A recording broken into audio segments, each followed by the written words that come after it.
नमस्कार भैया, हम सबके छोट भाई बंशीधर बहुत गोर छुके गोर लागे आज लाइव आवे के ये मकसद रहला 17/4/19 रोहियार बंगलिया बलकुंडा यानी कि रोहियार बंगलिया 17/4/19 बहुत बेजोर प्रोग्राम करे जाता नहीं।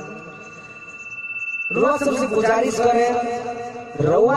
गुजारिश करे भारी से भारी संख्या में आई भाई अपना छोट भाई के प्रोग्राम देके अपन प्यारा आशीर्वाद दी।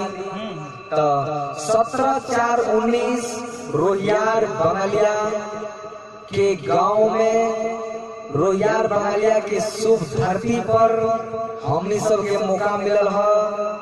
17/4/19 बहुत बेजोर प्रोग्राम रो सब जरूर आई अपना छोट भाई के प्यार से जरूर। ये महीना 17/4